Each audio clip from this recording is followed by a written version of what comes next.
Buenas tardes, tengan hermanos, hermanas. Es un gusto en saludarle en esta tarde.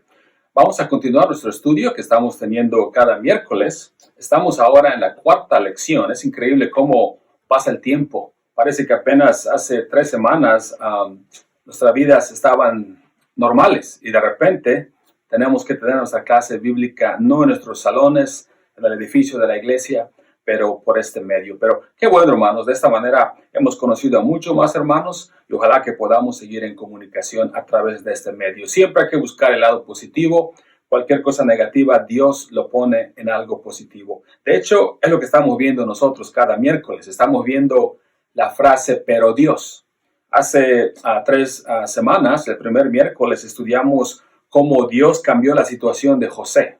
José dijo a sus hermanos, ustedes pensaron hacerme mal, dice, pero Dios hizo todo lo contrario y transformó ese mal en bien. Después vimos nosotros Romanos en la segunda semana, vimos acerca, pero Dios muestra su amor por nosotros, que cuando todavía éramos pecadores, Cristo murió por nosotros. Y la semana pasada vimos también en 1 Corintios 1:27, otra frase donde dice, pero Dios o sino Dios, usó lo necio del mundo para avergonzar a los sabios. Y en esta tarde vamos a ver otra escritura en el libro de Efesios capítulo 2. Así que si usted tiene sus Biblias, quisiera que usted encuentre Efesios capítulo 2. Ahí nos vamos a basar en esta tarde. Otra vez estamos viendo cómo Dios transforma las diferentes situaciones de las personas y aún en nuestras vidas todavía en este tiempo sigue haciendo lo mismo. Tenemos que dejar que Dios opere en nuestras vidas, como estamos viendo en estas escrituras, este tesoro que estamos viendo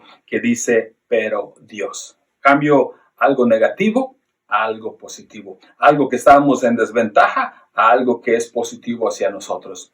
Quisiera empezar con algo que leí hace unos años. En el año de 2014, en septiembre 4, el FBI anunció un operativo en el cual arrestaron a muchas personas. Me llamó la atención el nombre, porque el nombre se llama Operación Walking Dead. Tal vez usted ha visto el show. Ha sido muy famoso este show.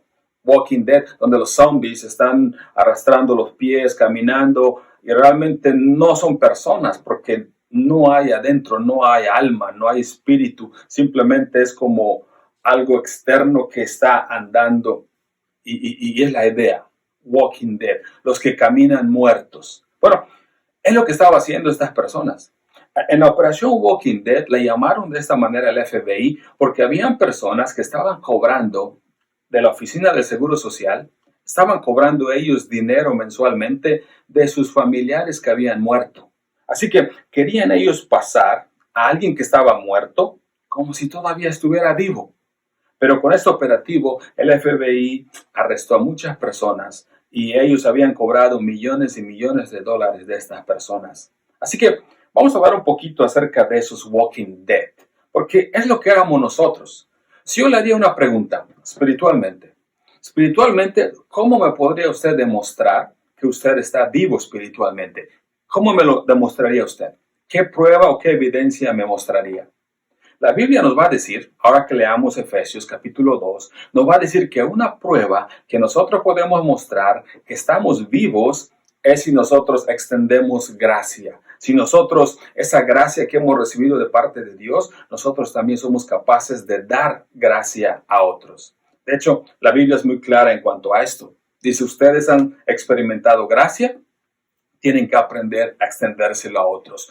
La iglesia de Éfeso no estaba haciendo un buen trabajo. Por eso Pablo escribe esta carta en el libro de Efesios y les dice, hermanos, primero le va a recordar Pablo cómo era la situación de ellos. Como dijimos antes, una situación negativa, pero Dios hizo algo positivo. Y Pablo se va a enfocar primero en mostrarles su situación de ellos. Así que vamos a leer Efesios capítulo 2, versículo del 1 al 5. Dice de esta manera.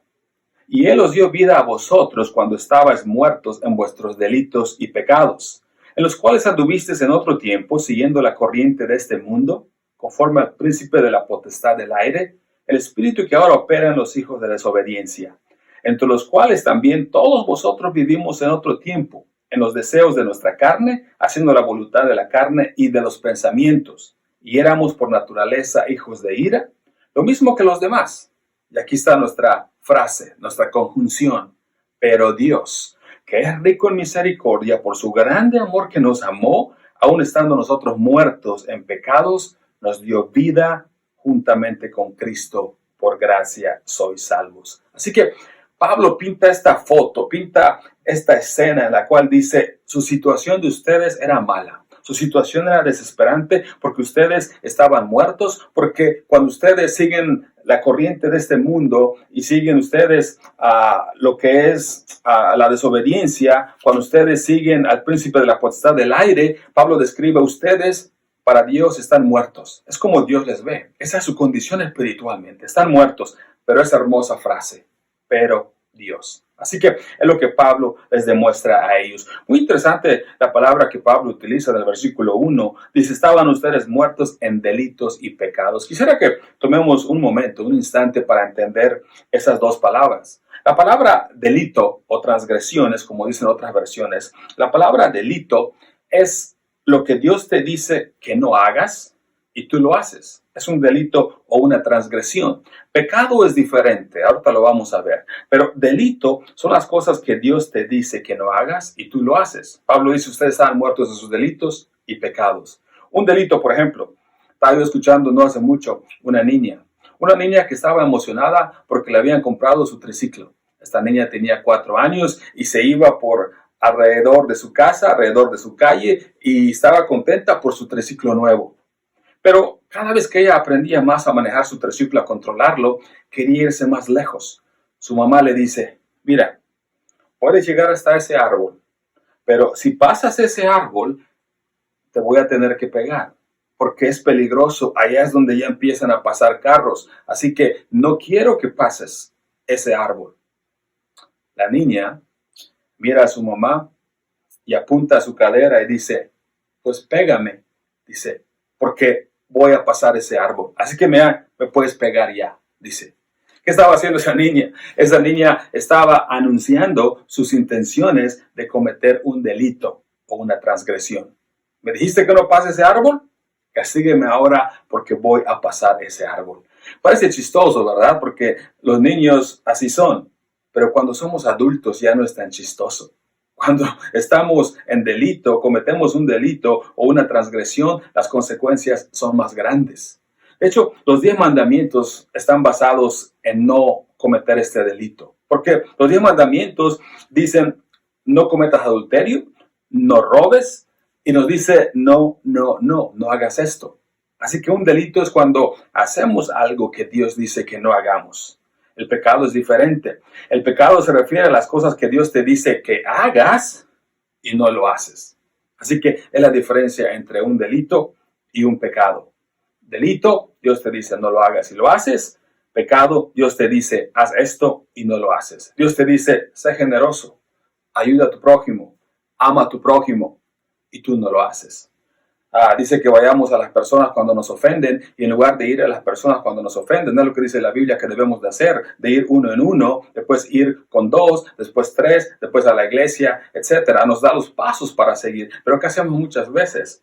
Muchas veces le contamos a todos el que nos ofendió y el que nos ofendió nunca vamos a hablar con esa persona. Así que hay cosas que Dios nos dice que nosotros debemos de hacer y no lo hacemos. Pablo dice en Efesios, ustedes en los dos reprobaron.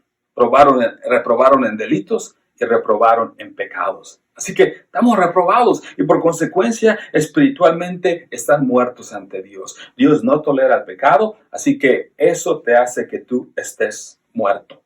Piense usted un poquito acerca de esos botes que usted ve en el río o ve en el mar. Cuando usted ve esos botes, no sé si a usted le ha pasado, cuando se descompone el motor de uno de esos botes.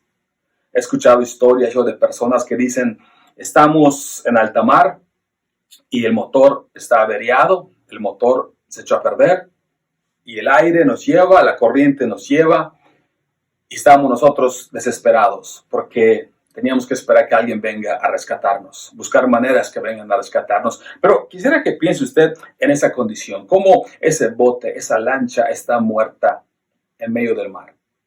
En cierta manera, es lo que nos está diciendo la palabra de Dios. Nos está diciendo que lo mismo nos sucede a nosotros con el pecado. Cuando nosotros pecamos, cuando estamos muertos en nuestros delitos y pecados, cuando esa es nuestra condición, estamos nosotros realmente muertos. Estamos como ese bote. Estamos a la deriva. Piense usted nada más en eso. Estamos nosotros, el bote está sujeto a la corriente. Nosotros cuando estamos muertos, dice la palabra de Dios en el 2:2 de Efesios, dice, siguiendo la corriente de este mundo. El bote es llevado por el aire, no puede hacer nada. Dice Efesios 2:2, conforme al príncipe, y usted sabe quién es el príncipe de la potestad del aire, es Satanás. Dice el 2:2 de Efesios, conforme al príncipe de la potestad del aire. Así que estamos a la deriva, hemos sido influenciados por Satanás, estamos viviendo en pecado, estamos muertos. Un walking dead está llevado por la corriente y por el aire de este mundo. Así que Pablo recalca en Efesios 2:3, el siguiente versículo. Dice, entre los cuales también todos nosotros vivimos en otro tiempo, en los deseos de nuestra carne, haciendo la voluntad de la carne, de los pensamientos, y éramos por naturaleza hijos de ira, lo mismo que los demás. Así que Pablo está pintando esta escena y dice, estaban ustedes ciegos, estaban muertos, seguían ustedes lo que el mundo les dictaba. ¿Y qué estábamos haciendo, Pablo? Dice, estaban los deseos de su carne, haciendo la voluntad de la carne y los pensamientos. Esto es lo que estábamos haciendo. Muertos como ese bote, como ese motor que no tiene ningún control, llevado por la corriente de este mundo. Es lo que nosotros hacíamos. Así que Pablo nos está diciendo, esa es la condición de ustedes. Y por consiguiente dice, al final del versículo 3, capítulo 2:3 de Efesios, y éramos por naturaleza hijos de ira, lo mismo que los demás.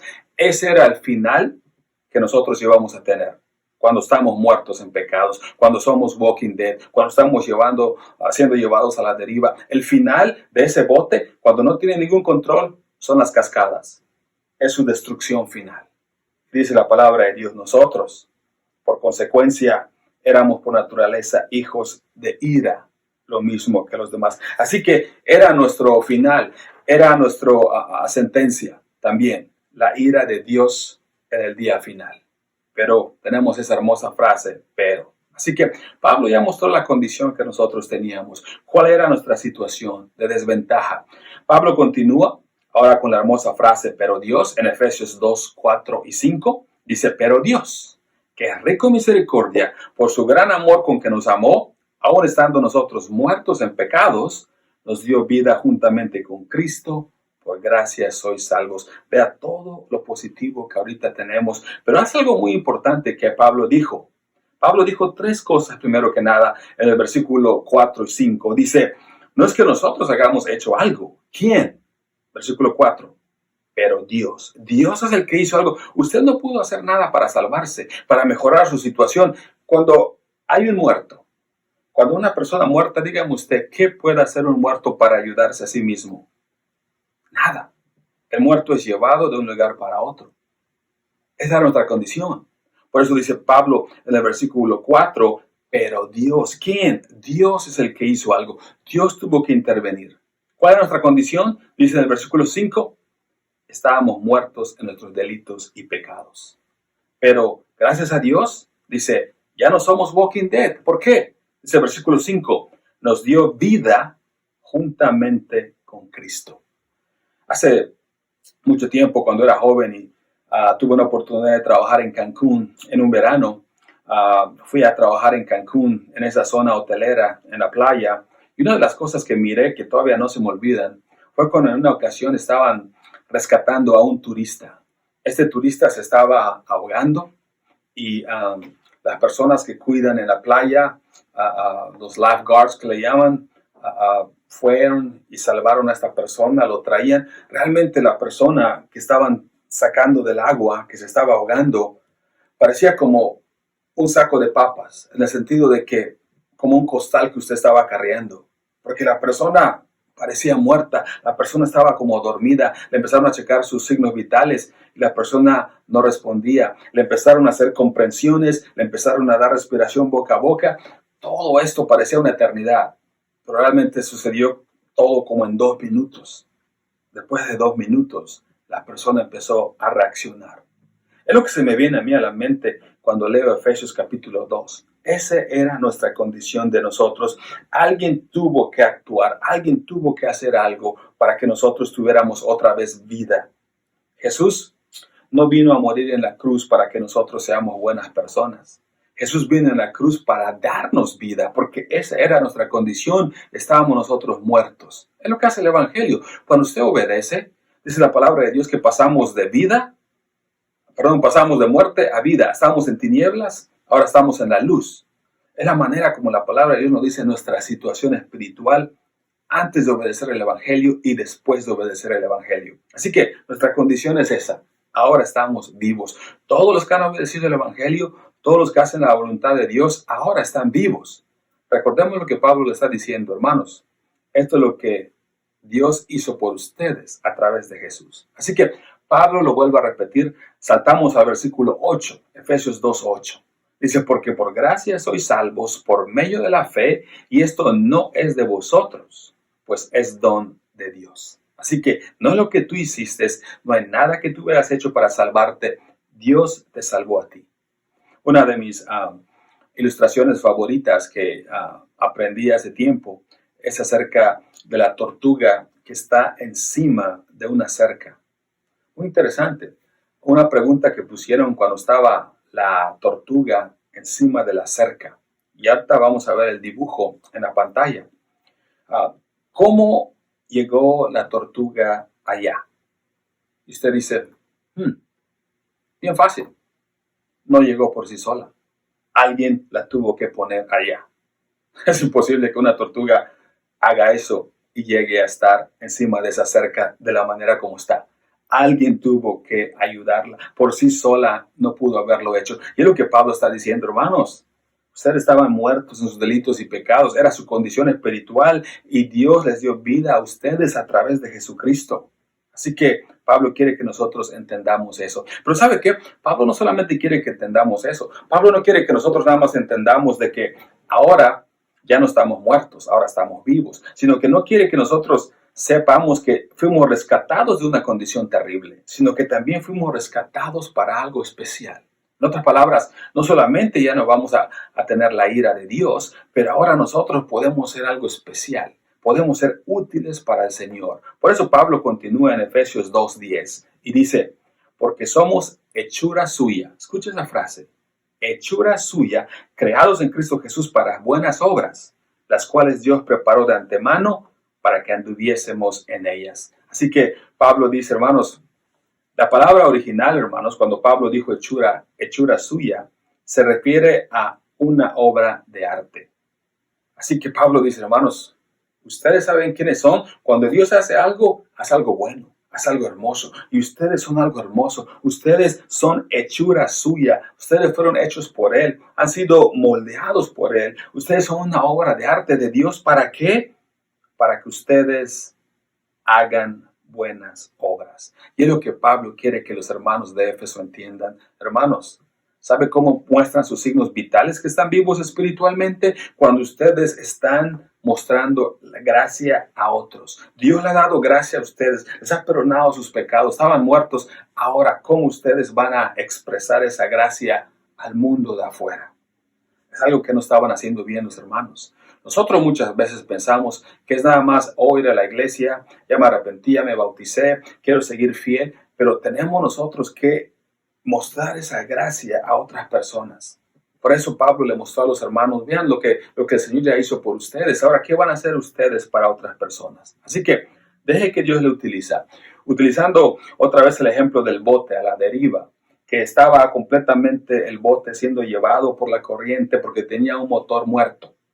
Pero ¿sabe qué pasa cuando Dios nos da vida? Nos da un nuevo motor, nos da un nuevo propósito. Dice que hemos sido renacidos, el viejo hombre ha muerto con sus hechos. Así que Dios nos ha preparado para que nosotros seamos esas personas que van a transmitir ahora la gracia de Dios. Seamos nosotros ese conducto en el cual otras personas van a experimentar la gracia de Dios. En 1 Corintios 15:10, Pablo lo vuelve a repetir. Dice, pero por gracia de Dios soy lo que soy y su gracia no ha sido en vano para conmigo. Escuche eso, su gracia no ha sido en vano para conmigo. Pablo está diciendo, yo puedo todavía mostrar gracia a otros. No ha sido por nada la gracia que se me ha dado, he aprendido y estoy transmitiendo esa gracia hacia otros. No hace mucho tiempo, aquí en Estados Unidos, hace 2 años, en el mes de mayo, es cuando hay muchas graduaciones aquí en las universidades. En una universidad sucedió algo muy interesante. En una universidad, esto sucedió. Cuando estaban dando su diploma a los estudiantes, dejaron por último a 3 estudiantes para darle su diploma. A propósito, los estudiantes no sabían nada, pero una persona, un hombre que había sido bendecido por Dios grandemente, este hombre dijo, quiero pagarle su colegiatura que ellos deben, porque los estudiantes cuando salen de la universidad, la mayoría, más del 50%, deben al gobierno el préstamo para ir a la universidad, el préstamo que hicieron, lo que costó su universidad, más del 50%. Estos 3 jóvenes, uno debía 35,000, era su saldo, el otro era 70,000 y el otro 95,000. Y cuando pasan ellos al podio, le dicen, ¿y sabes qué? Tu saldo ha sido pagado. No se podían contener estos estudiantes. Habían experimentado gracia.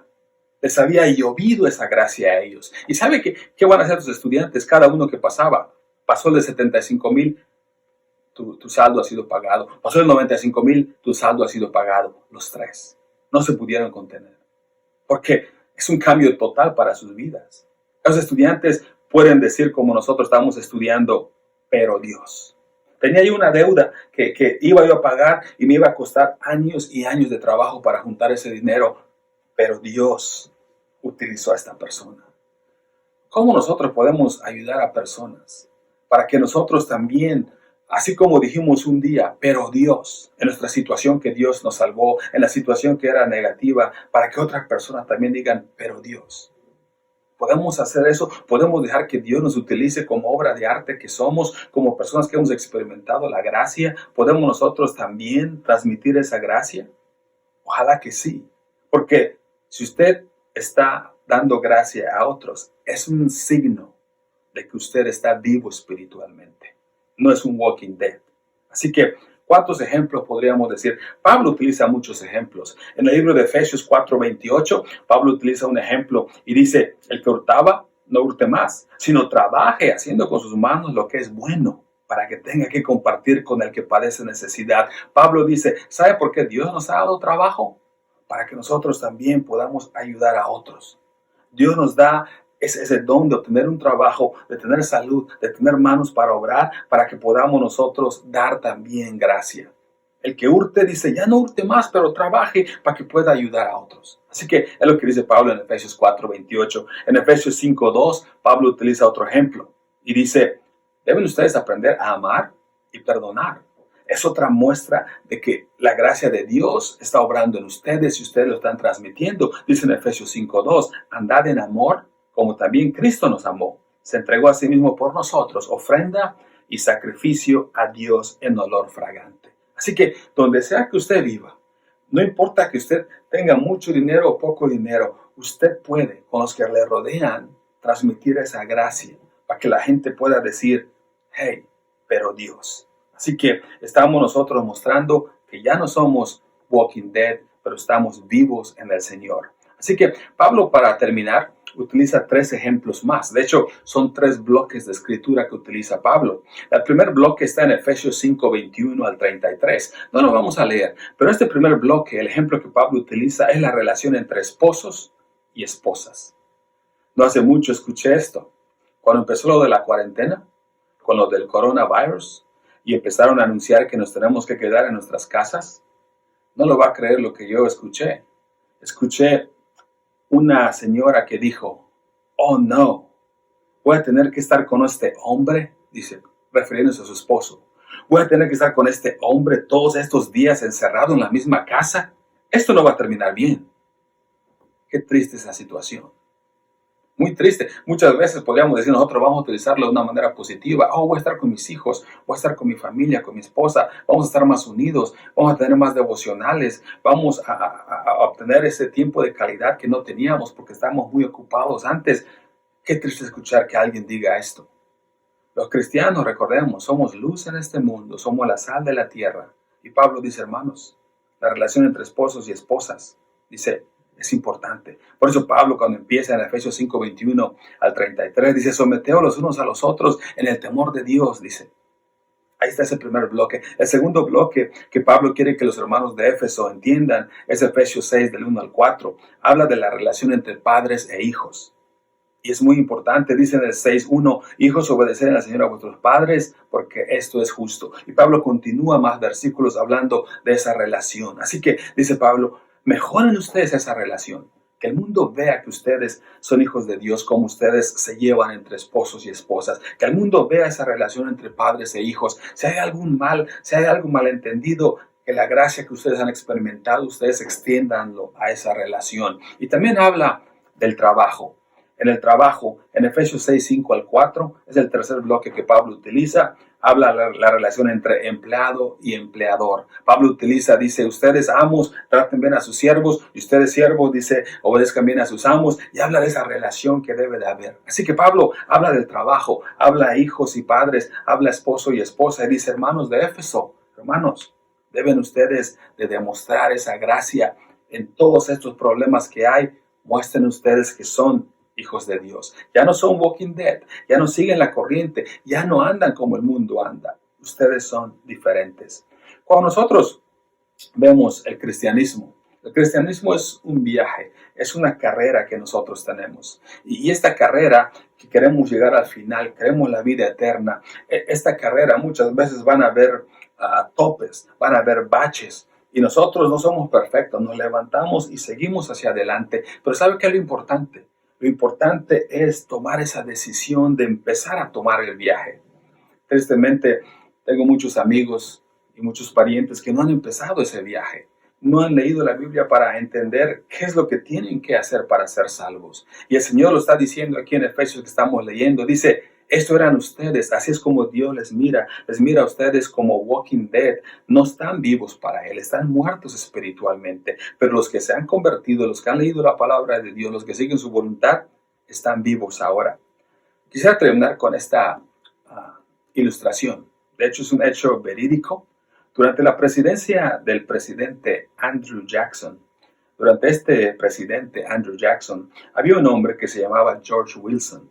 George Wilson robó un tren.